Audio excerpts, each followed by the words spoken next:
what killed the Democrats and what killed Biden was a sense of disorder. And part of the sense of disorder was the unfortunate events of what I would refer to as the woke era. Has the Democratic Party's focus on identity politics gone too far, Senator? Let me answer it this way. I think if the Democratic Party must continue to stand up against all forms of bigotry. And Democrats should hold their head high in saying, we led the fight for women's rights and to protect the woman's constitutional right for abortion. We led the fight for civil rights, for gay rights. That is something we should be proud of. But it's not either or, Chris, and this is the problem. You can do both. You could say that I'm for raising the minimum wage to a living wage, guarantee health care for all people, expanding Social Security. And by the way, I also support a woman's right to control her own body, etc. It's not either or, it's going forward in both directions. I definitely have thoughts, but Francesca, I want to give you first crack at it. Well, look, I think Bernie Sanders has been workshopping this answer because I think sometimes he can just sort of, sleight of hand say, yes, I do think it's too much identity politics. So I really appreciate that he has clarified where he stands. But he needs to be more specific. It's about empty identity politics. I mean, this is what we're talking about. It's important to have representation. I'm sorry, like we can't throw representation under the bus. We can't tell people of color, women, queer people that wait your turn until we do economic populism before we stand up for your rights. And I think that's what Bernie is hinting to. The problem is that the corporate Democratic Party, because they do not want to take swings in the populist direction, truly deliver, relief or again, transformational ideas to their people, because again, they take money from the donor class as well. Instead, they go to, all right, well, we're gonna have symbolic gestures like a Black woman as our running mate, and on and on and on. Now, I do think it matters. I think it's amazing that we have all of these Black female judges who have been a thorn in Donald Trump's side and who are now being threatened to be imprisoned if and when he becomes president. But it's not about that. So I agree with Bernie basically saying let's stop pitting these things against one another. And let's remember that the majority of the working class are women and women of color.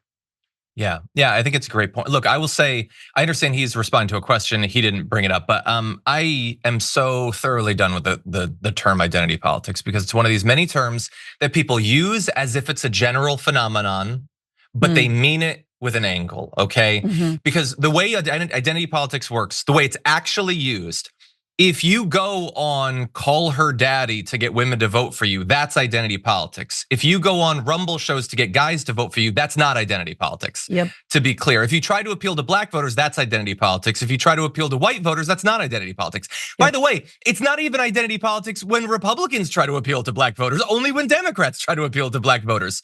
So if you speak out in support of trans people, that's identity politics. If you throw them under the bus to appeal to cis people, that's not identity politics. Yep. You see the issue here? I mean, it's literally, like cancel John, culture and PC. It has a very direct angle baked into it that nobody acknowledges. But I think that's really important. That's why we love you, John, because you unpack these things for us and tell us to stop using them. And we don't always have to take these things at face value. And the thing that's so hilarious is that white identitarianism, you guys remember this phrase? This was the phrase that basically, Nazis and white nationalists and supremacists use so that doesn't make them sound bad, which is white identitarianism. White identitarianism is not seen as identity politics in this country.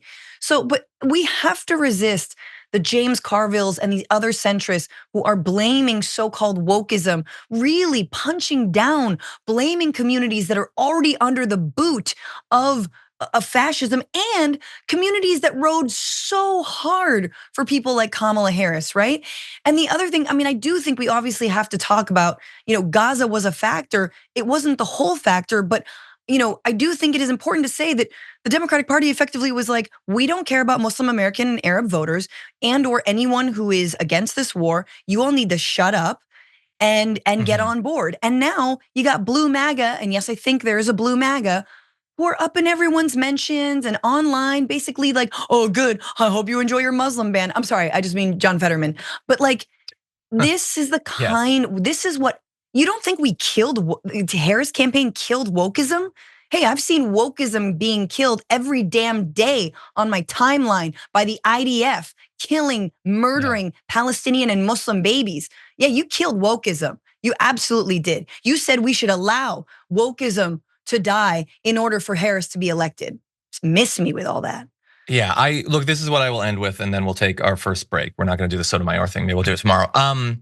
I think whether I explicitly agree with Bernie exactly, I think the solution is the same. And I think it's largely to do what Bernie Sanders said, because, and I'm not gonna do the full version, maybe in the future I will, but what I talked about with our production meeting, I think people conflate the way anger with the status quo manifests with why people are voting the way they are.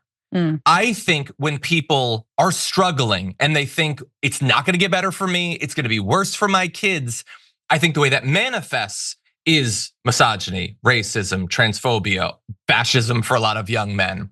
But I don't think that if Joe Biden had 100% delivered and you had all of these working class people being like, my wages are going up, my job is secure, my kids are gonna go to college, they're gonna buy a house, then I'm gonna retire. Wait, the Dems like trans people, burn it all down. I don't think that's how people vote. I think they might focus more on this. Maybe they turn out slightly higher, but only if the financial fundamentals are already going wrong. Yeah. That's when people start to focus on this stuff. So the answer is the same. Make promises, deliver on promises, okay? And then they won't be able to beat you with this underhanded, dishonest culture war attacks.